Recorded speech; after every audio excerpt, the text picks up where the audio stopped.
In the darkness of human history, some places hold echoes of the dead. Welcome to Whispers in the Shadows HQ. Nestled in the breathtaking landscape of Estes Park, Colorado, with the majestic Rocky Mountains as its backdrop, stands a grand white structure, a beacon of Edwardian elegance, the Stanley Hotel. Since its doors first opened in 1909, it has welcomed travelers seeking luxury and respite. By day, it's a picture of historic splendor, but when night falls and the mountain winds howl through the valleys, the hotel's pristine facade gives way to something far more unsettling. The Stanley, you see, is not just a hotel. It's a permanent residence for spirits who have long since passed. The story begins with Freelan Oscar Stanley, the inventor of the Stanley steamer automobile. Stricken with tuberculosis in 1903, he and his wife Flora traveled west, seeking the curative properties of the crisp mountain air. The climate worked wonders for his health, and falling in love with the area, he decided to build a luxurious resort for the upper class, transforming Estes Park into a premier destination. The Stanley Hotel was born, a marvel of its time with full electricity and telephones in every room. But with life comes death, and with a building of such history comes the lingering energy of those who walked its halls. Over the decades, as generations of guests and staff have come and go, a consistent thread of strange occurrences has been woven into the hotel's very fabric. It starts subtly. The faint sound of children laughing and running down the fourth-floor corridor when no children are present.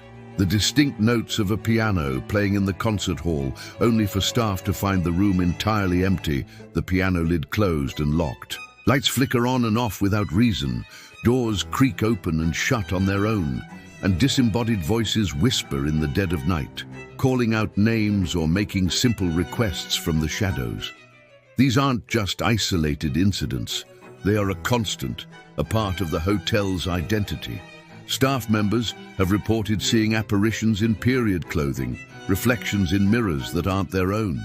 Some have felt a gentle, unseen hand on their shoulder, or a sudden, inexplicable drop in temperature in an otherwise warm room.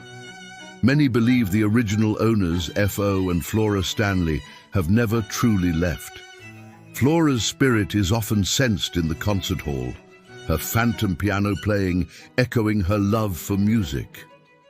Mr. Stanley himself is sometimes seen in the lobby and the billiard room, a spectral overseer still watching over his grand creation. But of all the rooms in this sprawling hotel, one holds a particularly chilling reputation: Room 217.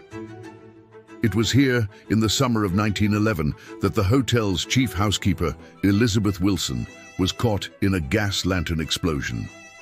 While she survived the ordeal, it seems her dedication to her job has transcended death itself. Guests who stay in room 217 often report their belongings being mysteriously unpacked and put away. Clothes are folded, suitcases are tidied, and an unseen presence seems to enforce a sense of order. It is a peculiar, and for some, a deeply unnerving form of spectral housekeeping. And it was in this very room, on a cold, desolate night in 1974, that the hotel's ghostly legacy was cemented in popular culture forever. A young, aspiring author named Stephen King and his wife Tabitha checked into the Stanley. They were the only guests, as the hotel was preparing to close for the winter season. The sense of isolation was profound. The empty corridors, the echoing silence, the vast, lonely dining room where they ate alone, it all began to stir the author's imagination. That night, King had a terrifying nightmare about his young son being chased through the hotel's labyrinthine halls by a possessed fire hose. He awoke with a start, the core of a story already formed in his mind. He walked out onto the balcony of room 217, looked out at the dark mountains, and by the time he finished his cigarette, the bones of his next novel were in place. That novel would become The Shining. While King's book and the subsequent film adaptation took creative liberties. The unsettling atmosphere that inspired them was very real. The Stanley's paranormal fame exploded. Suddenly, the world knew about the haunted hotel in Colorado. This newfound notoriety brought a wave of paranormal investigators, psychics, and thrill-seekers, all hoping to experience the supernatural for themselves. Armed with EMF meters, thermal cameras, and audio recorders, countless teams have explored the hotel's hotspots, from the dark, cavernous basement to the infamous fourth floor. They've captured electronic voice phenomena, or EVPs, of disembodied voices, photographed strange orbs and mists, and documented sudden equipment malfunctions that defy logical explanation. The spirits of the fourth floor are said to be the most active. This floor once housed the nannies and children of wealthy guests, and their playful, sometimes mischievous energy is said to remain. The ghost of a young boy, who some call Billy, is frequently reported. He is said to play with guests, turning lights on and off, and has even been known to be captured in photographs. Guests in these rooms report hearing giggling, the sound of marbles rolling across the floor above them, and the unsettling feeling of having their hair gently tugged by an invisible hand. Another prominent spirit is that of Lord Dunraven, the man who owned the land before the Stanleys. He is said to haunt room 401, his presence often accompanied by the smell of his cherry pipe tobacco and a penchant for stealing guests' jewelry. Today, the Stanley Hotel fully embraces its haunted reputation.